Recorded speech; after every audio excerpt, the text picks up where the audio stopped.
Hey there nation, welcome to the show where we help you to play miniatures wargaming on a budget.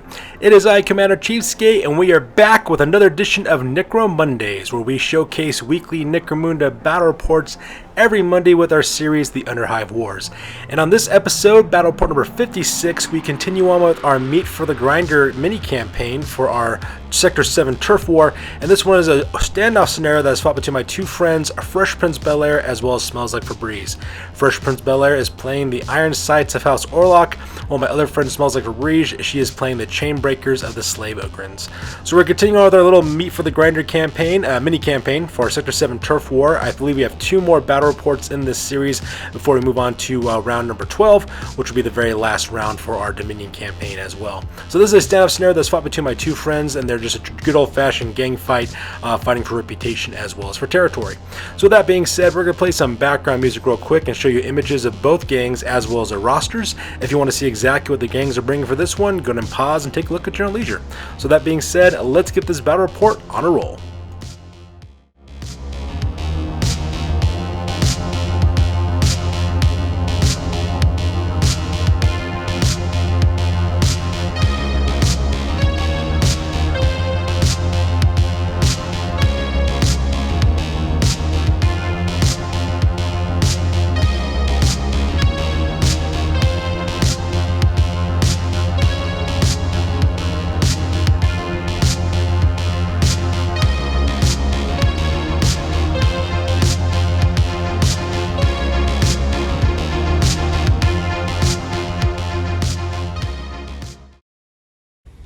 Ladies and gentlemen, boys and girls, dying times here. So the scenario rules for this one is standoff. Basically, both crews get their gangs. They decided to go with both the entirety of their gang instead of doing the custom selection of 10, just because they wanted to have more fighters up on the table. Same thing with tactic cards. You get 100 points of difference between each of the gangs as well. Standard deployment rules as always. The objective is to put as many enemy fighters out of action as possible, and for every enemy fighter you put out of action, you get a victory point. You get 3 victory points for leaders, 2 victory points for champions, as well as 1 victory point for everybody else. Ending the battle, whoever has the most victory points by the end of it wins the scenario. For the rewards, for credits, the winner earns D6 times credits, while the loser earns D3 times 5, and in case of a draw, both gangs receive D6 times 5 credits. For experience, all who participate in the scenario get +1 experience point, and the winning gang leader earns a bonus experience point as well. And when it comes to reputation, the winning gang earns 2 points of reputation. Both gangs also receive 1 point of reputation if they are fighting against each other for the very first time, and if any gang bottles out, they lose 1 point of reputation. So the scenario rules over, let's go talk about the battle plan real quick. Alright, so here's an overhead shot of the entirety of the battlefield. As you can see, my friends are playing on a 4x6 table. Smells Like Febreze is deployed on the near side of the table, while my friend Fresh Prince Bel-Air is deployed on the far side of the table. Now, as for their battle plans, I'm really not sure what their battle plan was on this one. Once again, it is fought between my two friends for this scenario, so as the campaign arbitrator, my job is just to take photos. That way I can make this battle report for you guys, so that way you can see exactly what's going on. Pretty much from what it looks like my friend Smells Like Febreze deployed all of our ogres into just basically one giant mob in the middle of her deployment zone, whereas the Iron Sights have kind of spread out his forces into little fire teams. He's got 4-man fire teams on either flank with flamers as well as close assault troops and juvies. In the center, he's got his his servitor with his heavy stubber, as well as his champion with heavy stubber on overwatch positions on the roof of the shanty. And the very top portion there, on the very top level of the shanty, he's got another 4-man fire team armed with grenade launchers and plasma guns, as well as a bolt gun. So it looks like what he's going to do is he's going to suppress with his 2 fire teams in the middle, and then his 2 fire teams on the flanks will then flank and hopefully envelop the Slave Ogryns in a crossfire. And that's pretty much what I'm thinking the battle plan is on this one. However, I really don't know though, because I'm not playing this scenario, I'm just taking photographs. So with the battle plan over with, let's go and talk about deployment real quick. So first of all, I'll start with the Chain Breakers. On the left-hand side of the deployment, we got 5 different fighters. Up in the front, that is Dark Blaster. He is a Lobo Slave. He's equipped with Furnace Plate, Paired Augmented Fists. He's got the Lobotomized, Limited Learning Capacity, Slow-Witted, as well as Runaway rules. Right behind him is Dig Dug, another Lobo Slave. He's equipped with Furnace Plate, a two-handed hammer. He's got a Stim Slug Stash and Frag Grenades. He's also got the Lobotomized, Limited Learning Capacity, Slow-Witted, as well as Runaway special rules as well. To the right in the front, that is Burps O' Blood. He's a Slave Slave Ogryn with Furnace Plate. He's got a Heavy Rock Saw, Stem Slug Stash. He's got the Loyal, Runaway, Limited Learning, as well as Headbutt skills. And right behind him is Korgul. He's an Ogryns Underboss. He's got a Furnace Plate with Parent Augmented Fists. He's packing Frag Grenades, a Stem Slug Stash. He's got the Runaway as well as Iron Man special rules. And then over there on the right hand side for the fifth guy, that is Shan Yu. He is a Slave Ogryn. He's equipped with Furnace Plate, an Arc Welder. He's got Augmented Fist, Blasting Charges. He's also got the Loyal, Runaway, Limited Learning Capacity, as well as Headbutt special rules. And finally, the far right-hand side of their battle, the right-hand side of their little deployment in the center there. On the left-hand side, that is Stavro 256. He is a Slave Ogryn armed with Furnace Plate, as well as a Storm Welder and Axe. He's got the Loyal, Limited Learning Capacity, Runaway, as well as Headbutt skills. In the center on that circular round base, that is Mech Boy. He's an Ammo Jack who's got a Mesh Armor, a Combat Shotgun with Salvo and Shredded Rounds. He's also got a Power Hammer, as well as a Munitioneer skill. And right next on the right-hand side, that is Chemo 113. He is a Slave Ogryn with Furnace Plate. He's got a Storm Welder, a Brute Cleaver. He's got the Loyal, Runaway, Limited Learning Capacity, as well as Headbutt special rules. And then finally, the far right hand side, that is Taijin Khan, the Ogryns Overboss. He is the leader of this little gang of escaped Slave Ogryns. He's equipped with Furnace Plate. He's got a Last Cutter as well as Blasting Charges. He's got the Runaway and Commanding Presence special rules. And that makes it Smells Like Febrez's deployment for this one. Alright, on the far side of the table is a deployment for the Iron Sights. So starting with my friend Fresh Prince Belair's left-hand flank. On the far left-hand side, that is Bubba Zanetti. He is a Ganger who's equipped with Mesh Armor. He's got an Autogun with a Telescopic Sight. He's got a Drop Rig as well as a Specialist special rule. Next to him on the right-hand side, I believe that is Starbuck. He is a Ganger who's armed with Mesh Armor. He's got an Autogun, Frag Grenades, and Maul. In the front there, that's Diabando. He's a Juvie who's armed with Mesh Armor, Maul, Stub Gun with Dum Dum Rounds. And to the right-hand side, that is No Face. He is a Ganger who's got Mesh Armor. He's equipped with the Flamer as well as a Stub Gun with Dum Dum Rounds. And that makes the left-hand side for Fresh Prince Belair's deployment. On the left half portion of the center deployment for the Iron Sights, on the next to the shantytown there, on the roof there, that's the Knight Rider. He's the gang champion. He's equipped with Mesh Armor. He's got a Heavy Stubber as well as Auto Pistol. He's got a Drop Rig as well as the Connected special rule. And right next to him down below, that is Doc Dealgood. He's a Lugger Servitor. He's got a Heavy Carapace Armor, a Servitor Combat Weapon, Heavy Stubber, Mono Sight, Weapons Platform, and Ammo Hoppers rules. So that guy is definitely kitted out for a long-range death. And on the right half of the center deployment, using the top of the roof there, we have another 4-man fire team on this one. In the back is the Toe Cutter, who is the leader of this gang. He's equipped with Mesh Armor. He's got a Bolt Gun and Maw. He's got the Commanding Presence and True Grit skill. On the left-hand side, that is Tycho. Tycho is a Ganger who's armed with Mesh Armor as well as a Plasma Gun and Stub Gun. And the front, that character's name is Red Eye. He's a Ganger armed with Mesh Armor. He's got a Grenade Launcher with Frag and Crack Grenades as well as a Stub Gun. And finally, on the right-hand side, that is, what's his name? Kundalini. Kundalini is a Ganger who's got Mesh Armor. He's got a Grenade Launcher with Frag and Crack Grenades as well as a Maw. And that makes it my friend, Fresh Prince Belair's center deployment. And finally, his far right-hand flank, starting on the left-hand side there, that character's name is Sterno. He's a Ganger armed with Mesh Armor. He's got a Flamer as well as a Stub Gun. And the back, that is Durango. Oh, sorry, not Durango. That's Torque. Torque is a Ganger armed with Mesh Armor. He's packing a Last Gun as well as Demo Charges. He's got a Bolt Pistol as well as a Specialist skill. Up in the front is Johnny the Boy. He's a Juvie. He's armed with Mesh Armor, Auto Pistol, Maul, and Frag Grenades. And right next to him on the right-hand side, that is Durango. Durango is a Ganger armed with Mesh Armor. He's got a Shotgun with Solid and Scatter Shot. He's got a Maul as well as a Stub Gun with Dum Dum Rounds. And that makes up Fresh Prince Belair's deployment for this one. He decided not to use any of his tunnels deployments on this one. He decided to keep all of his gang members in his side of the deployment area. I think it's because you want to concentrate fire and do the crossfires. I think he's trying to do there. So that pretty much makes up his deployment for this one. So with deployment over with, we go directly to the top of turn number 1, and my friends roll off for priority to see which of them will be going first.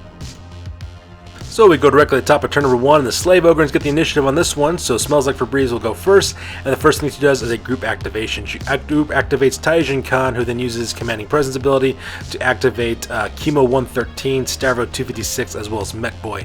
And as you can see, all 4 of those Ogryns just do double movements to the right-hand side using that cargo Connex container as cover. Mech Boy is taking up front with Chemo 113 behind him. Stavro 256 is in the third, and then finally stack up in the back is Taijin Khan. And that makes up Smells Like Febrez's very first activation.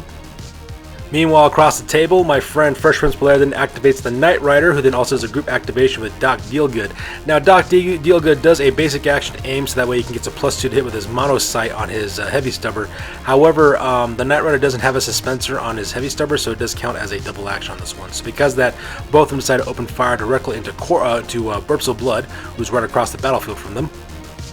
And it ends up being a mixed bag for the most part. First of all, Doc Dealcook just fails his rolls. I believe he got 3 shots off, but when you rolled a hit, you rolled a 1. So because of that, then automatically fails when you roll a natural 1. So because of that, nothing much happened there. The Knight Rider, however, managed to hit Burps of Blood twice, managed to wound him once. Because of that, Burps of Blood, of course, is currently pinned. That's why he's laying down face up, and he's also carrying a wound as well.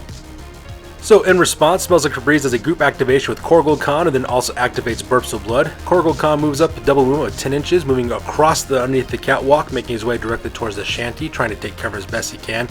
At the same time, Burps of Blood spends a simple action to get back on his feet again and performs another simple action to move right behind that pillar there so that way he can take cover and not worry about getting shot.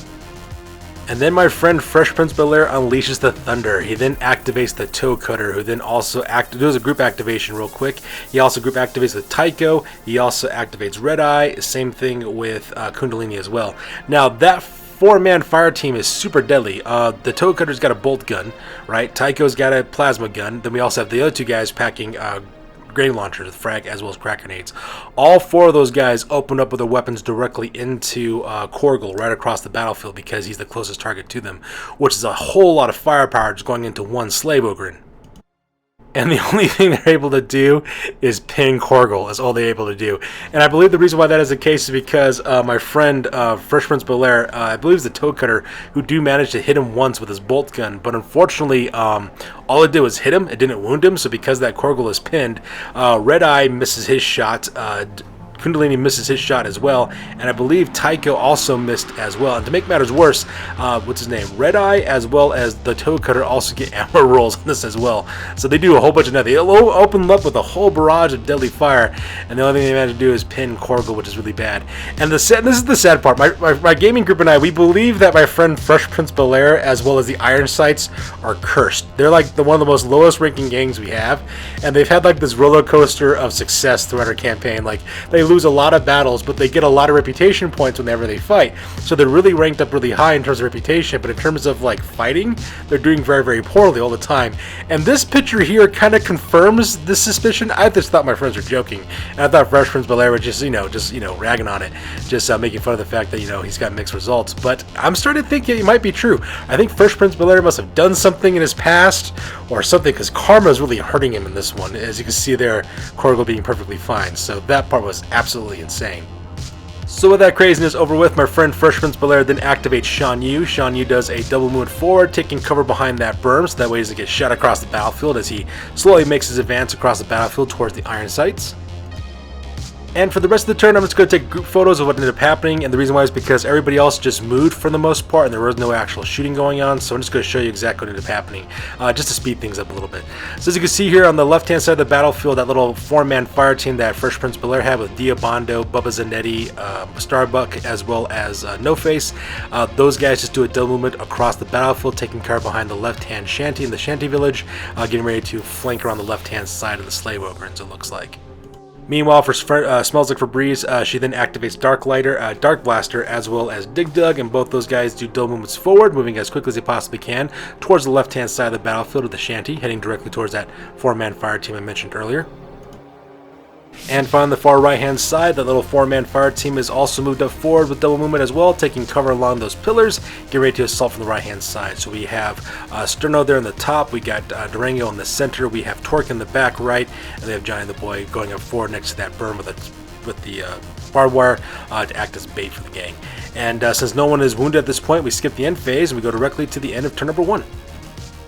So here's the end of turn number 1. Here's an overhead shot of the entirety of the battlefield, so that way you guys can see exactly what's going on. My friend Fresh Prince Bel-Air is basically sending up forces to the left as well as right-hand side of the battlefield to slowly envelop the Slave Ogryns. At the same time, the Slave Ogryns are pushing forward their assault to the shanty on the left-hand side. At the same time, he's also sending half of her gang over to the right-hand flank to intercept that little fireman fire team as well. And that pretty much makes up turn number 1 for this one. So with turn number 1 over with, we go directly to the top of turn number 2, and both of my friends roll off for priority to see which of them will be going first. So we go directly to the top of turn number 2, and my friend Smells Like Febreze, she manages to get the initiative on this one, so because of the Slave Ogryns will be going first, she decides to do a group activation with Korgul as well as Shan Yu. Korgul spends a simple action to get back on his feet again to escape pinning, and he moves up his normal movement allowance for a simple action to take cover behind that left-hand shanty there. At the same time, Shan Yu then moves up his normal movement allowance with a simple movement action forward, and decides to do a basic action by lobbing a blasting charge directly at Doc Dealgood. So just to give you guys a preface, Shan Yu has a ballistic skill of 5 up. So for him to hit this target, he has to roll a 5 or 6, has to roll a perfect 6 in order to get this target because the distance is involved with lobbing that blasting charge. And this is where I think that curse of the Iron Sights is true, because when my friend rolls to see exactly what happens, he rolls a 6. I'm sorry, doesn't roll a 6. I'm sorry. I think he rolls like a 4. I think is what ended up happening. So the shot goes off, so then he rolls a scatter die to see exactly where the shot goes. When he rolls it again, he rolls a direct hit. So because of that, the blasting charge deviates back on target and kaboom, opens fire that 5-inch blast template right across onto Doc Feelgood. So combined with the damage from the blasting charge as well as the knockback rule, Doc Dealgood gets pushed back an inch. He also takes all 3 wounds, and then when it came from the injury dice, my friend First Prince Biller got really lucky on that one, ended up with a flesh wound on that part. So because of that, Doc Dealgood is currently pinned, and he's also flesh wound. Now he's 1 toughness point less now, so he's easier to fight and wound and things like that. But he can still fight, he can still move, he can still shoot, so he's still very much a threat. And to prove that point, First Prince Belair then activates the Knight Rider, who then also does a group activation with Doc Dealgood. Doc Dealgood spends a simple action to get back on his feet again, and opens up with a basic action with his Heavy Stubber directly into the Slave Ogryns across from him, and the Knight Rider does a double action in order to open his Heavy Stubber as well. And this is where things get kind of crazy. While the Knight Rider does hit Korgul, he fails to wound, so because that Korgul is just pinned right now. And while Doc Dealgood does hit Shan Yu, exactly the same thing happens. He does a wound, so because that Shan Yu is currently pinned. So 2 of those Slave Ogryns are laying face down. They're perfectly fine for the most part, and I'm thinking my friend First Prince Belair, it truly might be cursed in this case. And the reason why I think that is because of this turn right here. My friend Smells Like Febreze, she then goes next. So she activates Taijin Khan, and Taijin Khan, of course, uses Commanding Presence in order to activate the entirety of her little 4-man fire team. So what ends up happening is that first thing that ends up happening is that Mech Boy does a double movement over to right behind the other side of that water tower. He's got a good line of shot with his combat shotgun directly to Johnny the Boy. After that, she then activates Stavro 256, then climbs at the top of the cargo container for a simple action, and then he's going to use a basic action to open fire with his Storm Welder. Does exactly the same thing with Chemo 1113. Chemo 113 moves up forward as well, so that way he's in the forward arc, and then she does a double move with Taijin Khan over to the right-hand side, right next to Mech Boy. Now, the reason why she does that is because these weapons that Chemo 113 and Stavro 256 are using are reckless weapons, which means that they just hit anything randomly within their forward arc. So by tucking her 2 fighters there to the far right, they're outside the forward arc, but they can still open fire with the rest of their gang. And so because she does this action, she then opens fire with both Chemo 113 and Stavro 256 with their Storm Welders. Now, when they open fire with their Storm Welders are rapid fire 3 weapons, which means they roll 3 rapid fire dice. At the same time, though, they're all ballistic skill 5 up, so they do get a lot of shots, but a third of those shots might not even count. And this is what the reaction was on this. As you can see, all kinds of chaos just unloaded on this far right-hand flank as well. It was absolutely insane. What ended up happening is that Chemo 113 opens up first. He gets 6 shots off with his Storm Welder. But to make things worse, when he rolled for the die to see what the hit roll was, she rolled a perfect 6. And according to the rules of the shock weapons, whenever you use a shock weapon, you roll a 6 to wound, 6 to hit, it automatically wounds. So because of that, all 6 of her shots hit. All 6 of her shots actually automatically wound as well. No armor saves for the most part. These guys failed their armor saves, so they weren't able to stop it. So because of that, I think she managed to get like 5 injury dice off. So she rolled all 5 injury dice. I think 1 went into Sterno, 2 of them went into Durango, and I think 3 of them went into the back for Torque there as well. So because of that, I believe what ended up happening is that she put an out cold result on Sterno, seriously injured Durango, and then put a grievous injury on Torque on the back. So because of that, 2 of those guys are already down. Then Smells Like Febreze then opens fire with Stabber 256, and he gets like 8 shots off as well. And the worst part about it is, when Smells Like Febreze rolls her hit die, she rolls a perfect 6, so because of that, they all automatically wound as well. And then she put, I think, 5 into Durango, who's the guy in the center there in the top. I believe the other 3 end up going into Johnny the Boy. In the end, a bunch of flesh wounds were rolled up for Durango, so he automatically goes out of action. I think 4 flesh wounds were rolled for his. Sorry, not 4. 4 flesh wounds and a serious injury roll, I think was one of them. So because he automatically goes out of action with an out cold result, and then I believe the other one was just 2 seriously injured as well as a out of action roll for Johnny the Boy, and he goes out of action with a with a grievous injury as well. So as you can see there, my friend First Prince Belair, his whole right hand flank just collapses from 2 shots from Ogres, which is absolutely insane. So, Fresh Prince Belair decides to group activate with the Toe Cutter, then also group activates with all the members of his little fire team on the top there. A couple of them move forward a little bit, so that way they get banger shots. He decides to open fire with all 4 of those guys into that 4-man fire team of Ogryns that wiped out his right-hand flank. And as you can see, absolutely nothing happened. Either the shots missed. Actually, now I think about it, I think all the shots missed. What ended up happening was that Tycho, I believe, filled his armor. Oh, sorry, not Tycho. Red Eye filled his ammo roll, so he couldn't shoot. Tried to do it twice, nothing there. The Toe Cutter successfully passed his ammo check, but he missed with his shot. Kundalini missed with his shot, and completely same thing with Tycho. So, yeah, so that's absolutely demoralizing for our friend Fresh Prince Belair. I mean, he really took a card. He was like, oh man, realizing that he just kind of failed to do anything back in response. His whole right hand flank is down, and he failed to do anything with these center guys with these heavier weapons that they're all packing. And to make matters worse, my friend Smells Like Febreze goes next. She activates Dark Blaster, so Dark Blaster charges directly in Diabando and engages him in close combat. And she totally put that guy out of action as well with a lessons learned result. I think he managed to get 4 wounds off on that character when it was all said and done. I think 2 of them came up as serious injuries, and I think 1 was an out of action is what it was. And so because of that, he does go out of action with a lessons learned injury. However, the bright side is he does learn 3 experience points, and I think the lesson learned here is that Juvies stand no chance against Slave Ogryns in close combat. And to make matters worse, Dark Blaster then follows through 2 inches and goes directly into Starbuck, engaging that guy into close... sorry, not Starbuck, into Bubba Zanetti, engaging that guy in close combat as well. So this photo here is actually a combination of several activations that took place on the left-hand side of the battlefield. Like the little title said, a whole lot of nothing took place.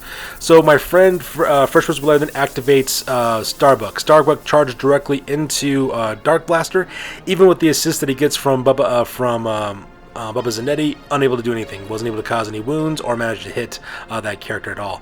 So for the next activation then, my friend Smells Like Febreze then moves up Dig Dug. Dig Dug moves up his normal, does a double movement into the center of town, making his way directly to the center, ready to assault there into the shanty town.